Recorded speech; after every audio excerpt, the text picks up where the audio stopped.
Bonjour et bienvenue à Échangeurs Turcotte, une émission où on parle d'enjeux importants pour la MRC. Maria Chapdelaine. Aujourd'hui, on va s'attaquer à la sécurité alimentaire. Vous avez sûrement remarqué, quand vous allez faire votre épicerie, que c'est rendu démesuré, en fait, ce qu'on a à payer pour se nourrir. Pensez maintenant aux gens qui ont peut-être moins les moyens. C'est un peu de ça qu'on va parler aujourd'hui. Et pour en parler, j'ai Yannick Soumy, qui est le directeur général de Moisson Saguenay-Lac-Saint-Jean. Bonjour Yannick. Bonjour Pierre. Ça va bien? Oui, très bien. Oui. Et Carole Martel, le directeur général de l'épicerie communautaire La Garde-Manger. Bonjour Carole. Bonjour. Ça va bien? Oui, merci. Oui. Donc, sécurité alimentaire, c'est quoi le... On rentre dedans, là. C'est quoi le constat qu'on a en ce moment sur l'insécurité alimentaire dans la région? Comment les gens sont capables ou pas de se nourrir? Avez-vous des statistiques, des données, Tu permets, Carole? Oui, absolument. Ça donne bien parce qu'on a présenté le bilan fin annuel le 27 octobre dernier. Donc, c'est un bilan fin provincial et même national. Et on fait une déclinaison au niveau régional également. Donc, dans toutes les régions administratives du Québec, on a ce genre de bilan fin-là. C'est le portrait de la faim. Donc, ce qu'on fait, c'est qu'on prend... on va regarder les statistiques d'aide alimentaire qui ont été octroyées en mars de l'année civile. Okay. Et puis, donc, il y a tout un travail qui se fait de longue haleine jusqu'à ce que le bilan fin soit dévoilé vers la fin octobre. Donc, il a été dévoilé le 27 octobre dernier. Puis, sans aucune surprise, il y a des augmentations. Donc, Carole pourra témoigner aussi sur le terrain, là.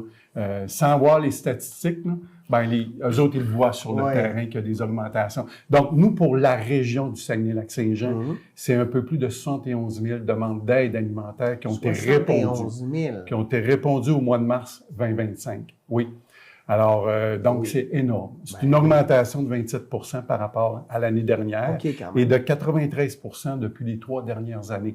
C'est pour ça qu'on recule toujours quelques années en arrière dans nos statistiques pour démontrer qu'il y a une tendance préoccupante qui s'installe au niveau de l'insécurité alimentaire. Et je vous dirais tout de suite d'emblée que pour les prochaines années, on va vivre encore des augmentations, malheureusement. Donc, ça, c'est 16 000 personnes par mois qui se déplacent pour aller chercher de l'aide alimentaire. Donc, c'est une augmentation de 9 % par rapport à l'année dernière et de 102 % depuis les 3 dernières années. 102 %. Donc, et ça, c'est partout dans la province et la même chose au niveau national. Donc, c'est très préoccupant, inquiétant comme tendance. Alors, les organismes sur le terrain, là, quand on dit qu'ils sont sous pression, c'est le cas. On le voit de par les statistiques. Donc, juste pour les dépannages alimentaires, c'est 10 000 dépannages alimentaires, 10 000 visites par mois. Quand on parle de dépannage alimentaire, c'est quoi exactement? Carole, vas-y. Je laisse, Le dépannage alimentaire, c'est de répondre à un besoin pour une personne ou une famille qui vient chercher de la nourriture. C'est de la nourriture qui est donnée et non vendue. Ah, OK. C'est vraiment la différence, là. Donc, une situation, on appelle de l'aide d'urgence, l'aide de dernière minute. Donc, cette famille-là ou cet individu-là vient chercher de l'alimentation. Puis nous, on va à ce moment-là regarder quel est son besoin. Puis on va lui donner de la nourriture en quantité suffisante pour au moins être capable de se nourrir convenablement. OK. Et comment... Là, en fait, je sais pas comment ça marche, mais est-ce que moi, je dois te démontrer que j'ai pas les moyens d'acheter... Oui? Absolument. Nous, depuis 1 an, on a un intervenant, mais une équipe qui est en place au comptoir d'aide alimentaire là, de Dolbeau, mais maintenant, on a ouvert aussi à Mistassini récemment. On a 2 comptoirs d'aide alimentaire et chaque personne qui vient nous rencontrer, chaque individu, on analyse le besoin. On prend le temps aussi de regarder, le besoin d'ordre alimentaire, mais on va plus loin. Psychosocial, peut-être? Oui, psychosocial. Et si on est en mesure d'aider ou de référer la personne vers d'autres organismes, on le fait parce qu'on travaille aussi, on essaie de travailler sur la cause à prime abord. Évidemment, là, on répond aux besoins alimentaires, mais il y a toujours des causes en arrière. Des fois, on y arrive, des fois, on n'y arrive pas, mais au moins, on est en mesure de référer. Puis, il y a d'autres organismes sur le territoire qui peuvent aussi aider ces gens-là. C'est systématiquement, chaque personne est rencontrée. Et on va aussi, à l'occasion, lorsque le besoin est récurrent, des fois, c'est des besoins d'ordre alimentaire uniques. Mais si c'est récurrent, ben là, la personne va être suivie, va être rencontrée, accompagnée, et on va regarder sa situation, si sa situation s'améliore, comment ça va. Puis, parce que c'est tellement diversifié. Hein. Ça Oui. peut être autant une personne qui va venir nous rencontrer, qui vient de perdre son emploi. Cette personne-là, je veux dire, toujours quand même bien vécu, jamais eu de problème nécessairement. Mais là, il y a une situation temporaire qui fait en sorte qu'elle a besoin d'aide. Au même titre que ça peut être aussi un itinérant, exemple, une personne qui est au niveau de l'itinérance, qui elle est d'une situation là, qui est peut-être plus précaire et de longue durée, puis qu'on va être en mesure d'aider aussi. OK. Puis, comme Yannick l'a dit, tu l'as vu clairement depuis 3 ans là, sur le plancher, là, cette espèce d'augmentation. Ah oui, c'est flagrant. On en parlait un peu encore dernièrement, on fait des constats.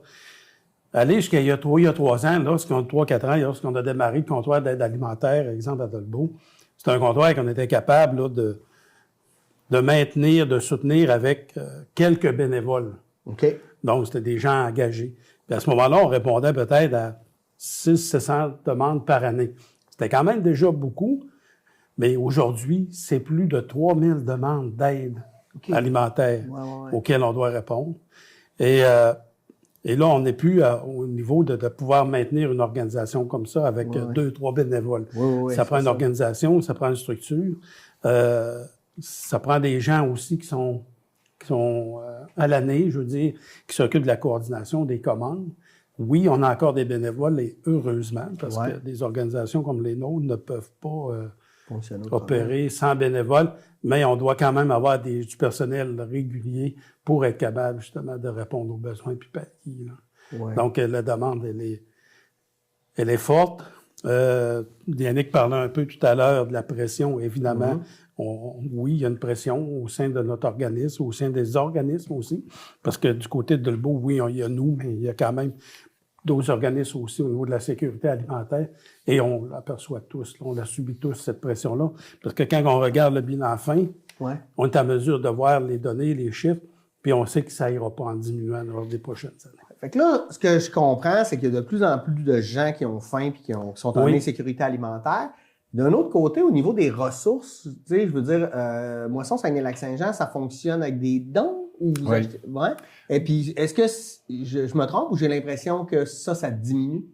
Bien, écoutez, oui, vous n'avez pas tout à fait tort, dans le sens que nous, comme banque alimentaire, notre mission, c'est de récupérer des denrées entreposées et redistribuées aux organismes sur le terrain. On travaille à peu près avec 107 organismes à l'heure actuelle en région. Donc, mais effectivement, vous avez raison, dans le sens qu'on constate que certaines régions, il y a une diminution des denrées qui arrivent dans les banques alimentaires. Chez nous, je vous dirais, c'est un peu le contraire. Je vous explique pourquoi. En 22-23, quand on était dans le pic de l'inflation, on savait que les demandes allaient exploser. Alors, on s'était donné comme objectif d'équipe, il faut répondre le mieux possible aux demandes. Alors, nous, ce qu'il fallait faire, c'est qu'il fallait aller chercher plus de denrées. Et c'est ce qu'on a fait. Donc, dans les 3 dernières années, on a augmenté notre approvisionnement de 76 %. Donc, on a été capable de redistribuer 71 % plus de denrées sur le terrain aux organismes. Donc, on a été capable, d'une certaine façon, de pallier l'augmentation en redistribuant plus. D'autres régions, ça a été plus difficile. Mais par contre, c'est un travail de terrain qu'on a fait. On a rencontré nos fournisseurs, on a consolidé nos fournisseurs, on a sollicité des nouveaux fournisseurs également, ce qui a fait qu'on a augmenté notre approvisionnement. Je regardais encore les statistiques cette semaine, on est en augmentation par rapport à l'année passée. Donc, on continue ce travail-là, puis on va continuer à le faire. Il faut. Mais là, notre problème qu'on a à l'heure actuelle, c'est c'est un effet pervers, dans le sens qu'on est à capacité maximum dans notre entrepôt de Saguenay.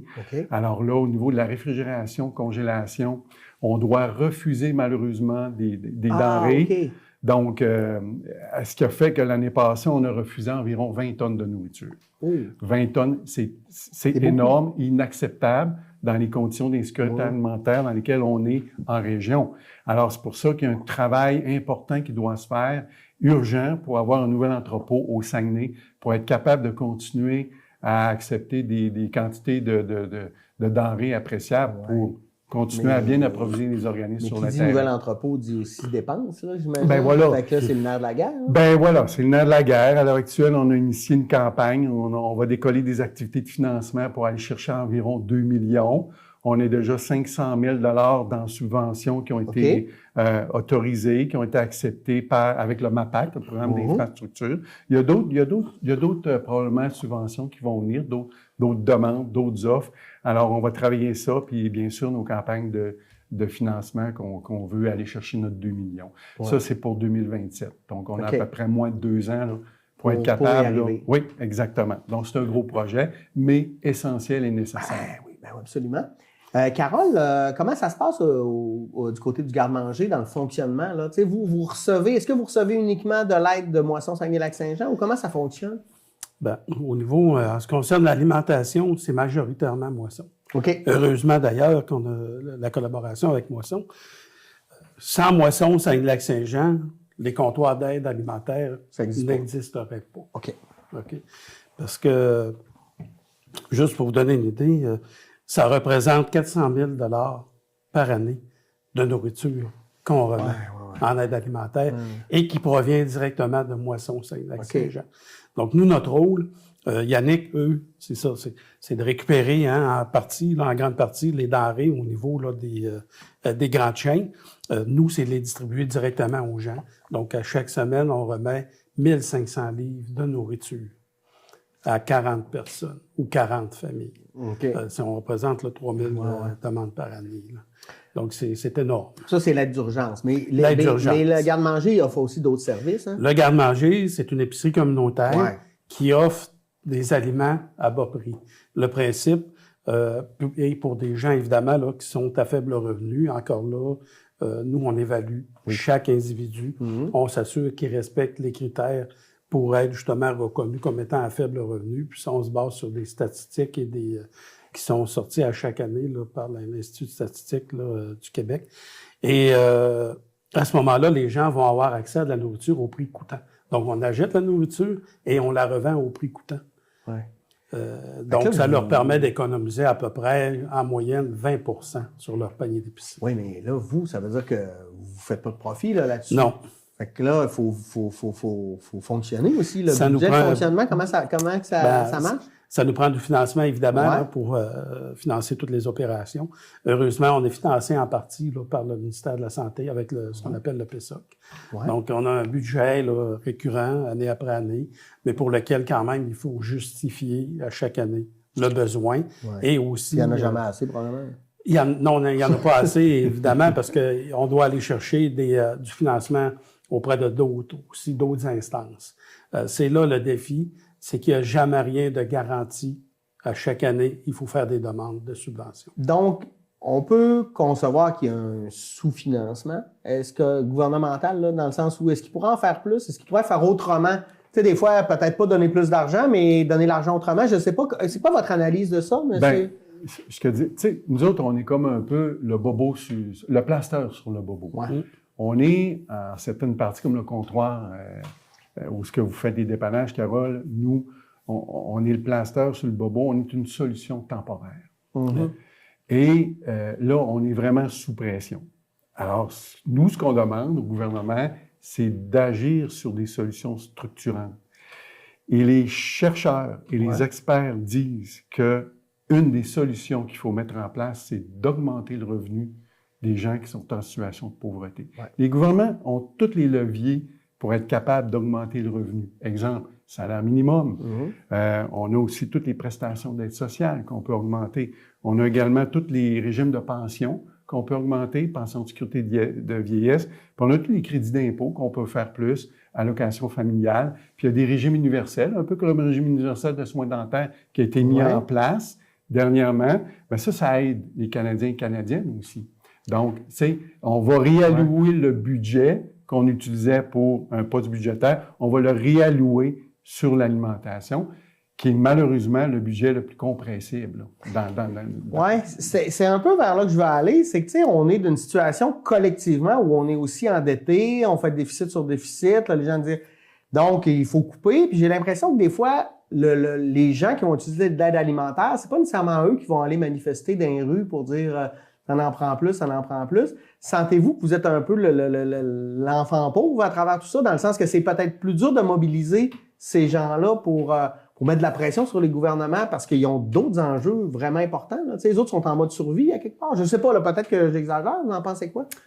Ben, je pense, Carole, tu me corrigeras si je me trompe. Oui, vous avez raison. Ces gens-là sont dans une situation de détresse, donc ils ne sont pas dans des situations pour aller manifester, faire entendre le point de vue. C'est à nous, les organismes communautaires sur le terrain, de faire. On avait déjà beaucoup travail. sur le dos, je trouve. On a beaucoup, mais nous, dans notre mission, à Moisson-Saguenay-Lac-Saint-Jean, c'est aussi de sensibiliser la population, les instances politiques et économiques également, à la cause de l'insécurité alimentaire. Donc, c'est notre travail.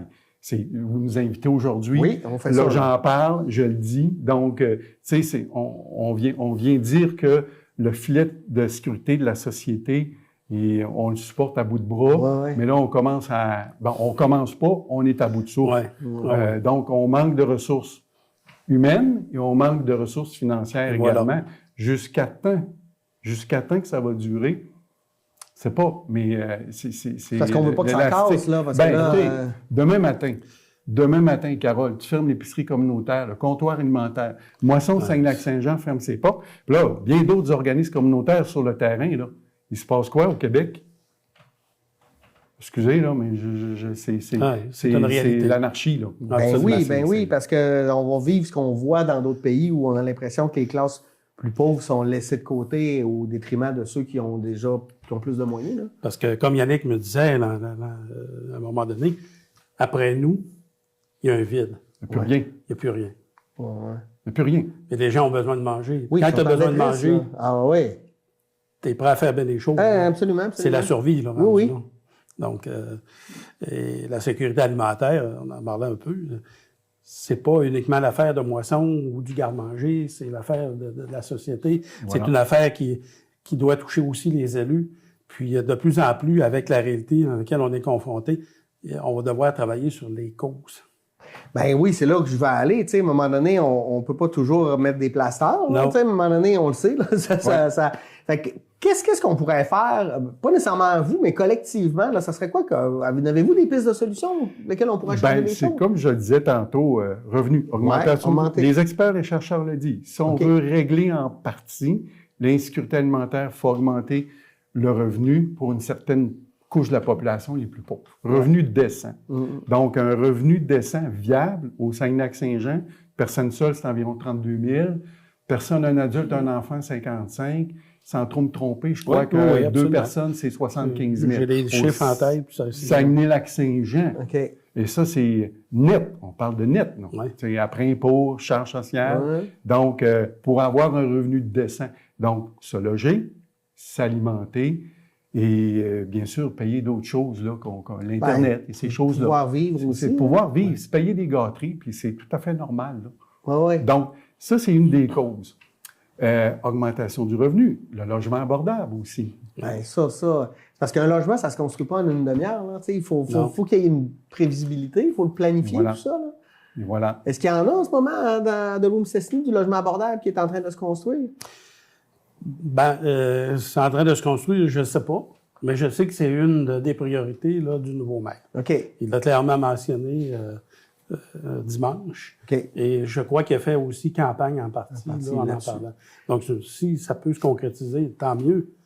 C'est une des solutions. Ben oui, parce que mais il faut le construire à un moment donné. Il y a un temps, là, c'est comme construire une nouvelle école, un hôpital. C'est bien beau de dire on a un projet, mais avant que ce soit que les gens puissent l'habiter ou l'utiliser. Il y a une période de temps où ça va être difficile, mais là, heureusement, au moins, il y a peut-être 1 ou 2 ans, on l'a reconnu qu'il y avait une problématique à ce niveau-là.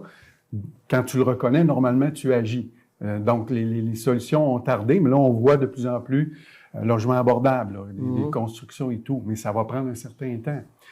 L'autre chose qu'on pourrait faire aussi, c'est peut-être une meilleure implication au niveau du gouvernement au niveau de l'alimentation, dans la grande chaîne de l'alimentation. En Europe, il y a une plus grande implication au niveau des gouvernements, comme en France. On va plafonner le prix de 5 000 produits essentiels de base. Donc, on va garantir un prix pour les gens. Donc, ça, c'est des petites choses qu'on pourrait faire qui pourrait peut-être aider les gens en situation de pauvreté et en insécurité alimentaire. Ouais. Donc, il y a toutes sortes de choses que le gouvernement qui pourrait faire. On a toutes les solutions. Il faut juste passer à l'action maintenant. Une volonté politique. Il y a une volonté politique qui manque. Et c'est ça que... Là, j'ose espérer, on a vu au Lac-Saint-Jean des jeunes maires là, qui sont... J'ose espérer que cette je ne veux pas parler de la vieille garde politique, non. Mais ils ont fait un travail extraordinaire. Maintenant, il y a d'autres problématiques qu'il faut vraiment prendre en charge. Et je pense que la nouvelle génération qui s'en viennent en politique, je pense qu'on va avoir une meilleure écoute. J'ose espérer que oui. Mais c'est sûr que nous, on va faire des représentations auprès de ces gens-là. Il faut continuer. On va être en élection l'an prochain. Là. Quand tes candidats vont venir te voir, là, Carole, qu'est-ce que tu vas leur demander? Les conscientiser dans un premier temps. Puis qu'est-ce qu'on va leur demander? C'est des actions tangibles aussi. Parler de financement, évidemment. Oui, pas juste des paroles, là, puis de dire on va avoir de quoi, on va avoir de quoi. Donc, de leur dresser la situation. On a eu l'occasion de le faire justement dans la campagne électorale au niveau de la préfecture. Puis lorsque ça va être sensiblement dans le même discours, il faut prendre le temps de bien leur expliquer ce que ça représente pour nous directement sur le terrain. Ouais. La réalité. Et quand on le fait, ils sont surpris. Ouais. Je dis pas qu'ils sont décochés aucunement, mais je veux dire d'aller directement dans des organisations comme nous, de prendre connaissance de ce que ça représente. Et, c'est ce travail-là qu'on doit faire. Ouais. Puis à tous les niveaux. Que ce soit au niveau municipal, que ce soit au niveau de la MRC, que ce soit au niveau des ministères aussi, fédéral, provincial. Donc, évidemment que lorsque l'occasion va se présenter, c'est sûr que le discours va être le même, parce que malheureusement, je crois pas que la situation va avoir changé drastiquement d'ici un an. Ouais. Donc, mais déjà, je veux dire, on travaille aussi, il y a des élus qui sont en place en ce moment, puis pour lesquels, quand on a l'occasion, on participe à des rencontres où on les interpelle. Puis quand on a l'occasion de les rencontrer, c'est évident qu'on porte le message. Puis Carole le dit, la meilleure chose pour conscientiser les élus, les gens qui sont au pouvoir, c'est de les amener sur le terrain, vraiment pour réaliser. Parce que... Viens passer une journée à donner de la nourriture aux gens, tu vas et voilà, de quoi, on vient se reconnecter avec la réalité. Souvent, ces gens-là sont un petit peu... je veux pas juste la classe politique. Non. Mais il y a bien des gens qui sont déconnectés de la réalité. Qui ne comprennent pas parce qu'ils vivent eux sont bien, puis ils pensent pas. Puis c'est souvent eux qui nous amènent les solutions sur le terrain. Peut-être pas les gens les mieux placés. Ouais. C'est pour ça qu'il faut les amener sur le terrain, ces gens-là. Puis j'ai écouté un podcast en fin de semaine qui disait que maintenant, on vient, quand on réunit des panels d'experts, on vient ajouter des pairs chercheurs, des experts sur le terrain, des gens qui ont vécu sur le terrain pour que les solutions soient beaucoup plus terrain à ce moment. Ça, c'est une bonne chose. Parce que des fois, quand on est juste dans la réflexion, on ne voit pas les angles morts. Quand on se met la main dans l'engrenage, là, on comprend rapidement ce qui ne fonctionne pas. Là. Exact. Donc, ça, c'est hyper important. De les amener, ces gens-là, sur le terrain. Vraiment. Les mobiliser puis les conscientiser. Parce qu'eux, ils ont une parole, ils ont les contacts, ils peuvent changer les choses. Puis est-ce qu'il y a une différence pour vous entre les gouvernements provincial puis fédéral, dans le sens, est-ce que c'est une aide qui est différente ou qui est sensiblement la même? Au niveau fédéral, nous, présentement, je vais être bien honnête, il n'y a rien. Il n'y a rien. Non. C'est un peu ma question. C'est strictement provincial. OK. Ça dépend des... Carole, il a tout à fait raison. Ça dépend à quel niveau on est. Nous, au niveau fédéral, c'est un peu la même chose. On n'a pas beaucoup de choses. Il y a le programme universel d'alimentation scolaire au fédéral là, qui s'est canné au niveau du budget, là, qui vont donner quelques centaines de millions, qui vont être descendus au niveau des provinces. Il y a un 76 millions qui est descendu l'année passée, si je ne me trompe pas. Il y a d'autres argents qui vont venir. Mais c'est plus au niveau provincial donc, que ça se passe. Que ça se passe, exactement. Donc, nous, on a des subventions avec le programme d'infrastructure du MAPAC, donc, qui nous aide beaucoup à améliorer nos infrastructures dans nos entrepôts pour être capable d'accueillir et de redistribuer les denrées avec des équipements qui sont... Là, par exemple, avec un gouvernement en fin de régime, là, on s'entend, on voit les sondages, etc. Est-ce que c'est plus difficile? Est-ce qu'on sent qu'il y a une espèce de découragement ou qui sont ailleurs dans leur prise de décision ou c'est juste pas de mes affaires? Je pense honnêtement, le bilan fin est sorti le 27 octobre, puis Banque alimentaire du Québec vont continuer à faire des représentations auprès du gouvernement de la CAQ. Je vous dirais que dans les dernières années, on a eu vraiment une belle réceptivité de par la ministre Rouleau, le ministère de l'Emploi et Solidarité sociale, et M. Carman du ministère Santé et Services sociaux. Il y a quand même eu plusieurs millions de dollars qui ont été injectés pour permettre d'acheter des denrées. Quand le bilan fin 22-23 est sorti, quand on était dans des hausses extraordinaires, BAQ est arrivé avec le bilan fin et a dit « Voici le portrait de la faim au Québec.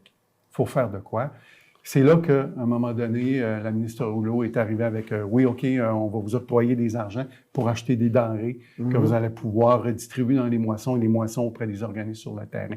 Donc, je vous dirais, c'est à peu près environ entre 60 et 70 millions depuis 3-4 ans là, qui est octroyé pour acheter des denrées. Maintenant, c'est une solution temporaire. Ben oui, parce que là... Et là, on s'en vient vers des budgets d'austérité. Est-ce qu'on va continuer à avoir la même aide? Pas certain. On espère que oui. Mais il faut travailler des solutions structurantes en parallèle aussi. Puis nous, on est quand même une région où il y a beaucoup d'agroalimentaire. Est-ce qu'il y aurait des possibilités de créer des partenariats avec les gens du coin, là, les agriculteurs, les producteurs, ou ça, c'est je sais pas? Oui. On en a un peu. Si je regarde plus pour notre organisation à nous, on a une belle... Il y a chaque année là, des producteurs locaux ou même régionaux qui vont nous donner des denrées. Wow. Donc, ça, c'est un plus. Ben oui. On a des gens aussi, même monsieur tout le monde, qui fait un jardin, puis à un moment donné, il s'est rendu compte que le jardin est un petit peu trop gros. Puis quand il arrive le temps des récoltes, donc on bénéficie justement des récoltes. Donc, il y a énormément de générosité. Le défi, par contre, quand c'est des producteurs qui sont régionaux, c'est toujours le transport. C'est pas nécessairement... Tant que c'est à proximité, c'est plus facilitant. Mais c'est d'organiser, justement, mettre en place l'organisation pour être capable d'avoir accès à la nourriture. Il y a plus un défi un peu de ce côté-là. Puis pour revenir à Laval, là, pour un peu changer ce que ces gens-là vivent, est-ce que ça pourrait être des solutions de développer des forêts nourricières, des jardins communautaires pour aussi leur permettre de s'investir dans leur alimentation, je ne sais pas, ou c'est peut-être trop... Absolument. Là, on parle d'autonomie alimentaire. C'est très, très important. Il faut travailler ce concept-là parce que, moi, je reviens toujours à dire, dans la pandémie, quand il y a eu la première rencontre de cellules de crise au niveau du gouvernement, première question qui s'est posée, première rencontre de cellules de crise, c'est quoi l'autonomie alimentaire du Quéc? Et là, on parlait de fermer les frontières de transport. Heureusement, les frontières vont rester ouvertes, le transport également, qui a permis de nourrir la population. Mais si on regarde aujourd'hui, on recule, on n'est pas tellement plus avancé. Donc, il y a beaucoup plus à faire à ce niveau-là. Absolument. Là, on voit, je pense que le MAPAC a octroyé des argents pour des serres, donc on va pouvoir produire 12 mois par année. Ça, c'est important. Donc, il faut développer ce concept-là. Une meilleure collaboration avec les producteurs maraîchers et les producteurs agricoles aussi, pour que notre souveraineté alimentaire régionale soit vivante à ce niveau-là. On parlait de concepts avec les producteurs maraîchers et les producteurs agricoles. Chez nous, on est partenaire avec Espace Collaboratif Transformation Alimentaire. Donc, ce qu'on fait, c'est qu'on va aller chercher les surplus, les déclasser dans les champs. On les amène à l'entrepôt. L'idée, c'est de les redistribuer fraîches, consommation. Et s'il y a vraiment un énorme surplus où l'aliment est en fin de vie, on va le détourner, on va le revaloriser à travers notre cuisine de conditionnement alimentaire. Donc, ce qu'il va faire, c'est qu'on va faire un procédé de blanchiment, ensachage, surgélation, qu'on va pouvoir pérenniser et redistribuer dans le temps auprès des organismes, des aliments sains et nutritifs. Donc ça, c'est une initiative que, parmi tant d'autres, puis il y en a d'autres qu'on pourrait faire. Ça prend des investissements pour le faire. Ben voilà, nous, on était chanceux, on a eu des subventions. Oui, ça nous coûte des sous, mais c'est vraiment important. Là. Ça fait partie de notre souveraineté alimentaire, notre autonomie alimentaire. Puis il y a d'autres choses qu'on travaille aussi avec du pain. On a du pain en quantité phénoménale. Donc, on est en train de travailler un projet d'approvisionnement qu'on travaille avec une espèce de machine qu'on appelle le crumbler, qu'on va pouvoir refaire des aliments.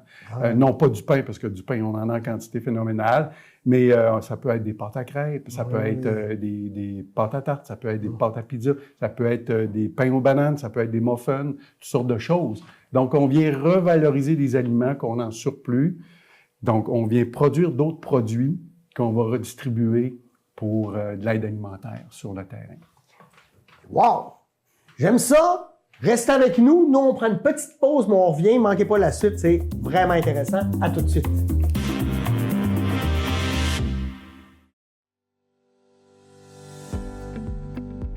En fait, moi, je suis directeur technique du club de soccer. Ça fait 8 ans que je suis impliqué auprès du club. J'ai fait différents postes. Là. Directeur technique, ça fait dans les 2 dernières années. Mais avant ça, j'ai été aux communications, j'ai été au marketing aussi. Donc, on touche un peu à tout au niveau du club. Bien, dans le fond, moi, je m'implique au niveau du soccer. Depuis à peu près 7-8 ans, là, je suis sur le conseil d'administration du club de l'Union de Dolbeau-Mistassini. Je suis président depuis 3 ans à peu près. Dans le fond, concrètement, nous autres, les tâches, bien, au niveau du conseil d'administration, on organise tout ce qu'il y a autour du soccer à Dolbeau-Mistassini. Donc, c'est les inscriptions, c'est on a eu, ça fait 2 ans qu'on fait des tournois, donc le tournoi, tout ce qui est les matchs autour, tout ce qui est administratif, mais aussi tout ce qui est sur le terrain. En fait, j'ai commencé à m'impliquer. Moi, quand mes filles ont commencé à jouer au soccer, il y avait 4 ans, ma plus vieille avait 4 ans.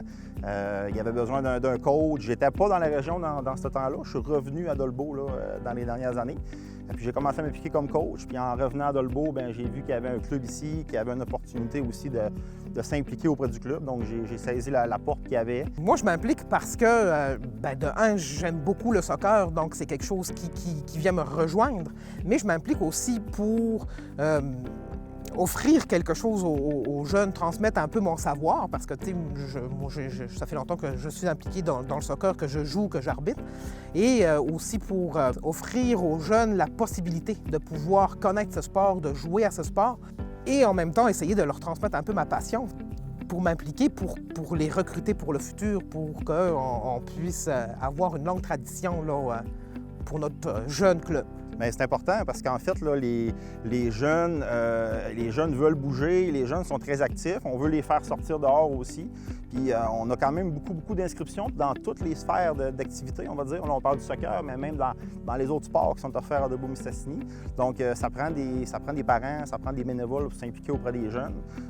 Des fois, même si on n'a pas les connaissances techniques là, nécessaires, mais au moins on est là et on les accompagne dans leur développement. C'est plaisant de voir le sourire sur les jeunes, de voir comment ils évoluent, puis de voir comment ils nous reconnaissent aussi, puis comment ils nous saluent, puis comment ils aiment ça quand on est là, que ce soit comme membre du CA, comme arbitre ou comme entraîneur. C'est plaisant de les voir évoluer, ces jeunes-là. Puis pour avoir déjà entraîné aussi, ben, tu sais, quand moi j'ai déjà participé à des tournois avec mes jeunes, puis quand ils gagnent à la fin, bien, de voir leur satisfaction, de voir le travail qu'ils ont accompli, c'est beaucoup ce qui vient me rejoindre, puisque je me dis, bon, c'est pour eux que je le fais. Puis d'un autre côté, bien, c'est pour moi aussi, parce que ça m'amène une certaine satisfaction là, au niveau de ça. Puis en même temps, ça fait vivre notre ville et notre beau sport. C'est ma 8e année. Il y a des jeunes qui ont commencé à 4-5 ans. Quand j'ai commencé, ils sont rendus à 12-13 ans. Donc, je les vois grandir, je les vois évoluer. Puis, tu sais, on se connaît tous à Dolbeau-Mistassini. Fait que je connais une petite partie de leur vie, je connais une petite partie de la mienne. Donc, c'est important d'avoir des gens qui s'impliquent, peu importe le niveau de compétence qu'on est capable d'aller chercher au niveau technique. Mais, tu sais, la camaraderie, on discute avec les gens. Moi, je suis sur le terrain à tous les soirs de la semaine. Donc, bon, des journées, ça va mieux, des journées, ça va moins bien, mais c'est normal, ça fait partie du rôle aussi. Mais, tu sais, on a une grosse équipe d'entraîneurs, on a une grosse équipe d'arbitres, on a une bonne équipe de parents aussi, fait que c'est super le fun, tu sais, on jase, on a du fun, on s'amuse là-dedans, puis c'est ça qui est intéressant aussi. Ce que je conseille, c'est d'aller l'essayer, puis surtout de faire quelque chose, tu sais, de s'impliquer dans quelque chose qu'on aime, parce que c'est ça qui est important. C'est là que ça devient pas une obligation, mais que ça devient quelque chose qui est plaisant pour nous quand on le fait parce qu'on l'aime, puis parce qu'on a le goût de le faire.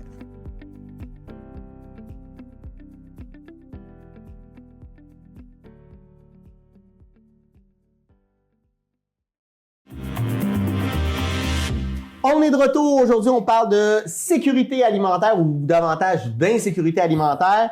Je suis avec Yannick Soumy, le directeur général de Moisson Saguenay-Lac-Saint-Jean, et Carole Martel, le directeur général de l'épicerie communautaire Le Garde-Manger à Dolbeau, et maintenant aussi à Mistassini. Oui. On peut peut-être commencer avec ça, Carole.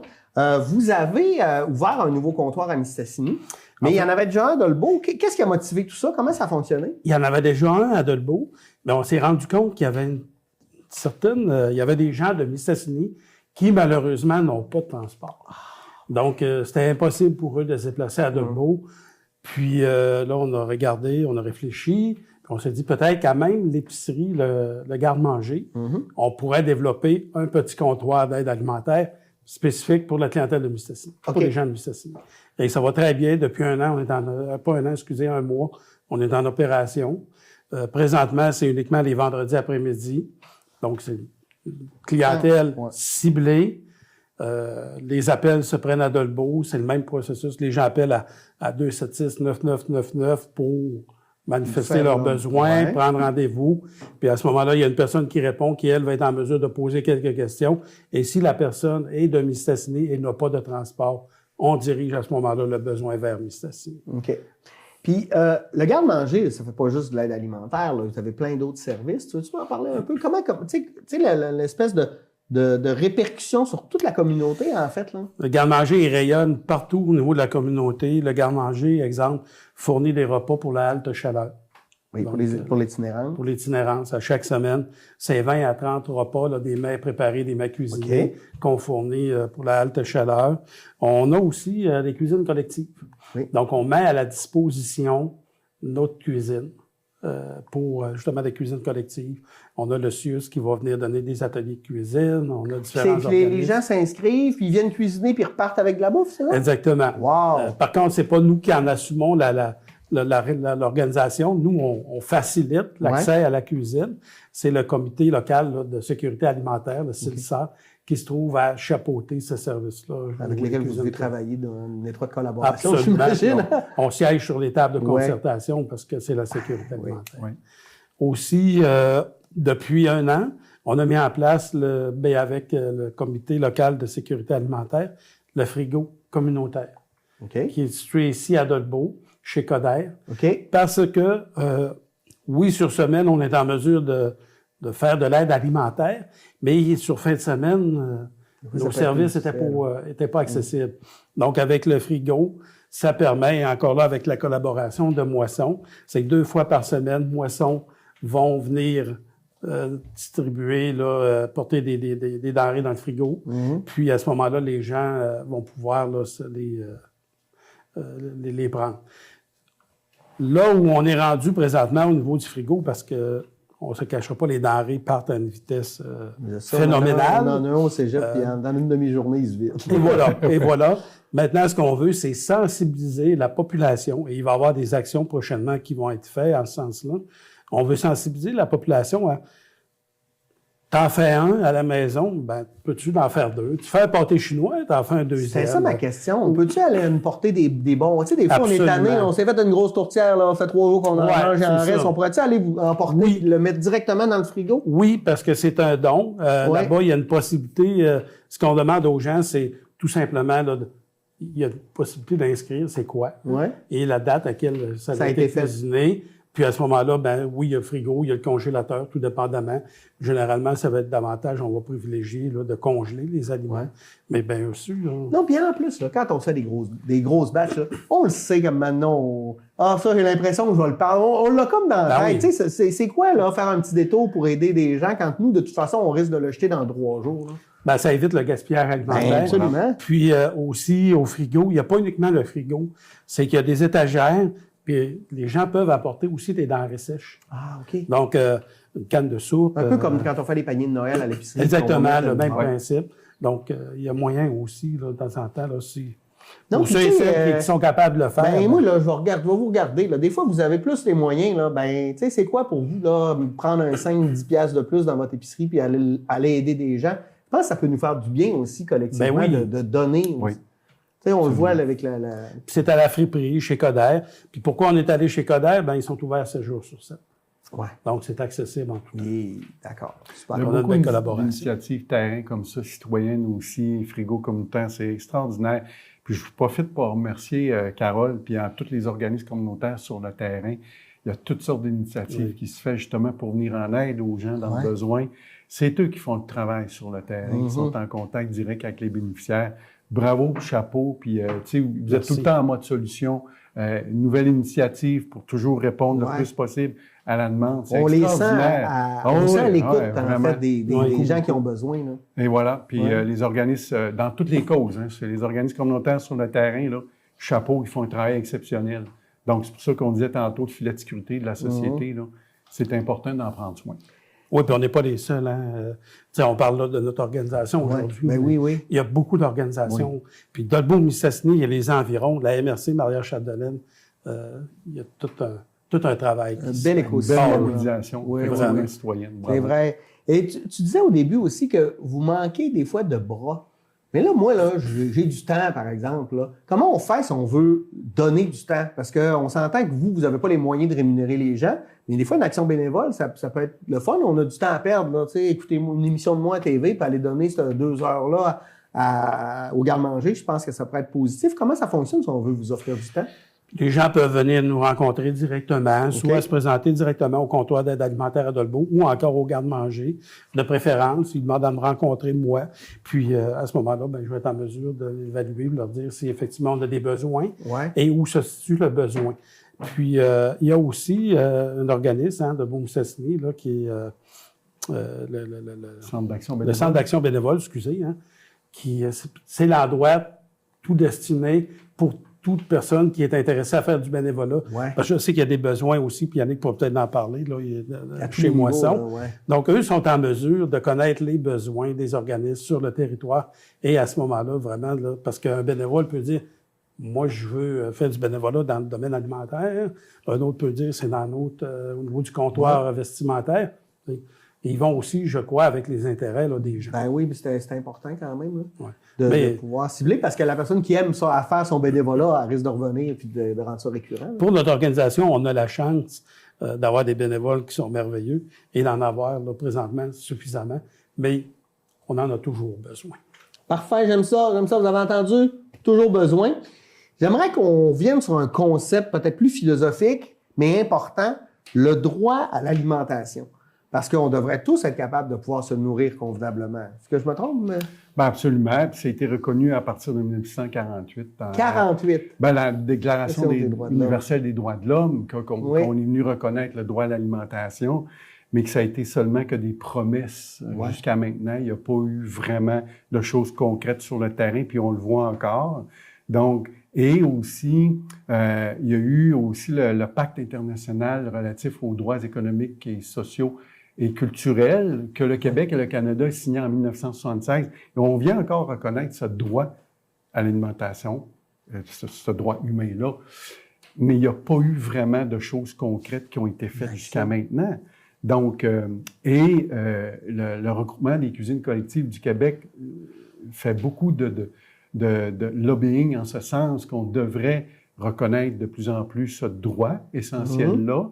Et eux, ce qu'ils proposent, c'est d'avoir une loi cadre parce que venir modifier la Charte des droits et libertés canadienne, c'est difficile, et la Constitution également. Donc, eux proposent une loi cadre qui vient, cette loi-là qui s'en vient ensacher au niveau juridique, et qu'on va pouvoir, que les gouvernements s'engagent à respecter à travers tous les ministères, respecter les normes, et que cette loi-là puisse être débattue devant les tribunaux quand ce sera nécessaire. Si jamais ça doit se rendre là, on espère que non, mais il faut que ça soit vraiment... Ça passe par une loi cadre. Ben oui, surtout si on a signé, on l'a reconnu, fait qu'à un moment donné, il faut juste se mettre en action, là. Ben voilà, on disait tantôt les solutions. Ben là, les solutions, ça en est une aussi. Il faut vraiment reconnaître ce droit essentiel-là. Donc, c'est important. Et à l'heure actuelle, il n'y a pas beaucoup de choses qui... Ça prend une volonté politique, on s'entend. Oui, ben tout part de là, j'ai l'impression, là. Oui, absolument. Ouais. On a parlé beaucoup dans la dernière année, depuis peut-être 2 ans, d'un peu, bon, ça vient avec la crise du logement, etc., mais la crise de l'itinérance. Est-ce que ça, c'est venu mettre une pression supplémentaire sur vos organismes ou c'est une problématique qui est différente? Juste pour qu'on comprenne bien. Terrain, c'est sûr que ça c'est venu apporter une pression supplémentaire. C'est certain. Puis, tu sais, l'itinérance, c'est apparent, là, on le voit. Ouais. Donc, c'est une problématique qu'on prend en charge beaucoup depuis un certain Ouais. temps. Puis, heureusement, Ben oui. il faut, absolument. Puis, on parle de se loger, qui est un droit essentiel aussi. Ben oui, la Donc, pyramide de Maslow, les besoins de ben base, voilà, se nourrir, voilà, se loger, c'est- s'habiller. Et voilà. Donc, c'est un problème que de plus en plus, on voit là, les différents paliers de gouvernement prennent en charge. Et ça, c'est hyper important. Mais je dirais, moi, je poserais une question, parce que c'est important, se loger, mais il ne faut pas oublier aussi que se nourrir également. Et là, je reviens à l'insécurité alimentaire. Ouais. Je dis souvent que c'est une tragédie silencieuse, parce qu'on en parle un petit peu moins. C'est moins apparent. C'est pas écrit dans le front d'une personne que on vit de l'insécurité alimentaire. C'est plus difficile. Puis est-ce que tu penses que le contexte dans lequel on vit, on est beaucoup d'une société d'image, il y a une espèce d'un peu d'orgueil, tu sais, dans le sens que quand tu es en itinérance, là, je pense que là, tu n'as plus ces barrières-là, mais des fois, tu penses que ça peut jouer sur ce qu'on est, comme sur notre orgueil personnel, notre fierté personnelle, peut-être pas, là. absolument. Absolument. Oui, hein? Ah oui, on le perçoit. Puis les gens, on le voit à quel point, quand ils viennent nous rencontrer, surtout la première fois, là, Ils sont fragiles. ils sont fragiles, ils sont mal à l'aise, Ouais. ils sont gênés.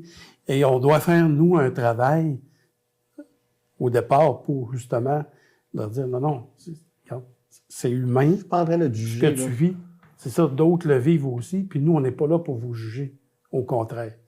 Donc, il y a un travail à faire. Là. C'est pour ça qu'on s'est doté aussi d'un service psychosocial, justement, pour l'accueil, puis pour être en mesure de bien accompagner ces gens-là, pour les rendre à l'aise. Parce que ça demande beaucoup, beaucoup de courage. Ben, absolument, absolument. Oui. Tu sais, surtout si tu étais dans une situation, tu sais, où justement, comme tu as un exemple comme tu donnais tantôt, d'une perte d'emploi, tu n'en avais pas besoin, puis là, à go, faut que tu assumes ça, là, c'est pas facile. Là. Effectivement. Tu sais, on parle de perte d'emploi, puis tu sais, on disait aussi le visage de l'insécurité alimentaire change beaucoup au Québec. Oui.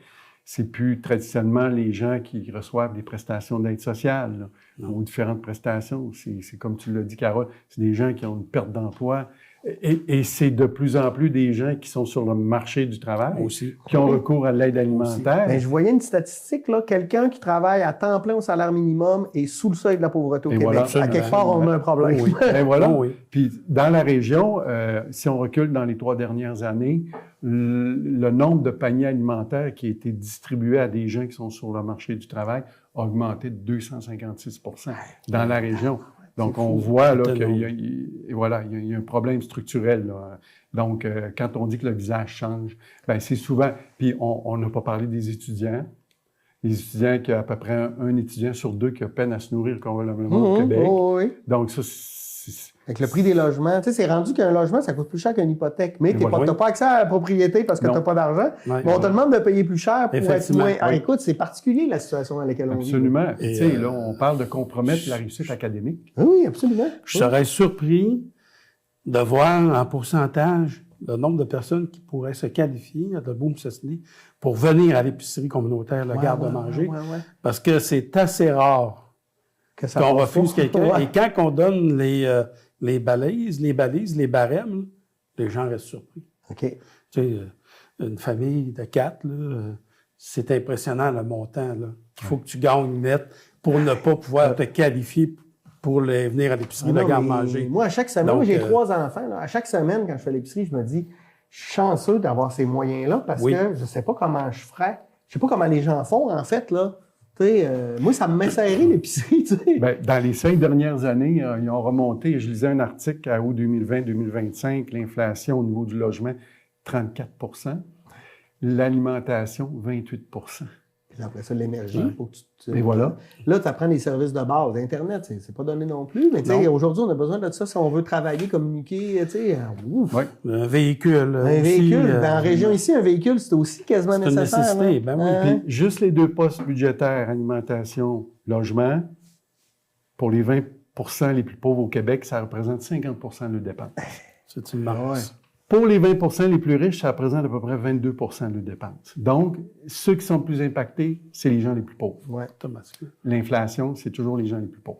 Oui. Ben oui, c'est sûr. Hey, c'est vraiment une situation qui est, ben, je voudrais dire tragique, mais je dirais une tragédie silencieuse. Comme tu disais tantôt, souvent, on n'a pas l'impression parce qu'on les voit pas. C'est pas écrit d'en face de quelqu'un, j'ai la misère à payer pour nourrir ma famille. Là. Oui. Ouais. C'est peut-être plus facile d'intervenir. On parlait tantôt de l'itinérance, c'est plus visible. Oui, c'est ça. C'est que là, c'est clair. Une prise en charge. C'est normal, c'est important. Ces gens-là, il faut qu'il y ait un toit, il faut qu'ils soient nourris. Mais il y a tout l'angle mort qu'on parlait tantôt. Il y a des gens là, qui sont dans les statistiques, perdus dans certaines statistiques, qui se présentent pas et qui arrivent des situations catastrophiques pour ces gens-là. Donc, c'est important d'en parler et aussi d'inviter ces gens-là à venir chercher de l'aide. Puis, comme Carole l'a mentionné, il y a une prise en charge extraordinaire. Si la personne a besoin d'aide psychologique, elle peut être redirigée. Si elle a besoin d'un niveau budgétaire, elle peut être redirigée également. Donc, c'est important d'aller chercher cette aide-là. Donc, il y a des organismes sur le terrain qui sont là pour ça. Oui. Passer passer la porte, je vais dire, tu sais, oser, puis après ça, je pense que les gens qui sont un peu en détresse vont sentir ils seront pas moins en détresse, mais ils vont sentir qu'ils ont de l'écoute, puis qu'ils ont du support, puis qu'il y a peut-être des solutions aussi pour eux. Là. C'est important, ça. C'est un acte très courageux. Oui. Ah oui. Ouais. Ça prend beaucoup d'humilité, hein. Oui. Tellement. C'est affronter des épreuves, puis personne ne veut ça. Tu te retrouves dans ces situations-là. Il n'y a personne qui a choisi là, de vouloir être itinérant ou de vouloir avoir de l'insécurité alimentaire. Hein. Il y a des contextes, puis on peut pas. Puis tu sais, moi, pour avoir parlé beaucoup à des gens qui sont itinérants, là, parce que c'est un enjeu. Eux, ils sentent beaucoup le mépris dans les regards des autres. Puis je pense que les gens c'est de ça qu'ils ont peur. Parce que même ceux-là, ils doivent regarder, tu sais, c'est comme on ne veut pas se retrouver dans cette situation-là. Mais non, il y a encore beaucoup de préjugés au Québec. Si tu es pauvre, c'est de ta faute. Oui. C'est mal comprendre les rouages de la pauvreté. Là. Quand on a une contrainte sévère à l'emploi, on peut pas travailler 40 heures semaine dans une job, dans une usine. Donc, tu sais, il y a toutes sortes de situations qui font qu'on est dans des situations qu'on est vulnérable. Il y en a des gens qui vont devoir venir au comptoir d'aide alimentaire tout au long de leur vie. Parce que, justement, ils ont des contraintes physiques, ils ont des situations au niveau de leur santé qui font en sorte que c'est ça leur réalité. Oui, c'est ça. Donc, ces gens-là, on doit les aider, on doit les accompagner. Et surtout, ne pas les juger. Oui, ne pas les juger. Ça, je pense qu'il faut essayer d'avoir un peu plus d'empathie. Là. Ouais. Il nous reste à peu près moins de 5 minutes. 2026. Qu'est-ce qu'on souhaite à vos organismes? Qu'est-ce que vous désirez? Ça serait quoi là, une belle marche de montée pour 2026 là, pour vos organismes? M. Soumy? 2026, la question est bonne. J'aurais une baguette magique demain matin dans mes mains. Là. Ce que je ferais en premier, c'est j'augmenterais les revenus pour une certaine classe de la population, pour venir atténuer l'insécurité alimentaire. En plus, je pense que collectivement, ça ne nous coûterait pas si cher que ça parce qu'on éviterait plein d'autres services où on est obligé de mettre de l'argent. Absolument. Donc, on enlève une pression supplémentaire sur le système de la santé. On met toutes les chances de notre côté pour nos étudiants qui aient une réussite académique. Oui. On évite des maladies chroniques, des santé physiques et tout. Donc, on travaille en amont. On va éviter un paquet d'argent dépensé inutilement et de pression supplémentaire. On va mieux placer notre argent. Ben voilà. Donc, un jour, quand on aura compris ça, je pense honnêtement qu'on va faire de grandes choses puis qu'on va éviter un gaspillage d'argent inutile à ce niveau-là. Moi, ça serait mon souhait pour 2026. Effectivement, c'est un souhait. Mais en attendant, c'est qu'on comprenne que les organismes sur le terrain ont besoin d'un financement adéquat pour être capable de répondre justement à la hausse des demandes qu'on va subir encore dans les prochaines années.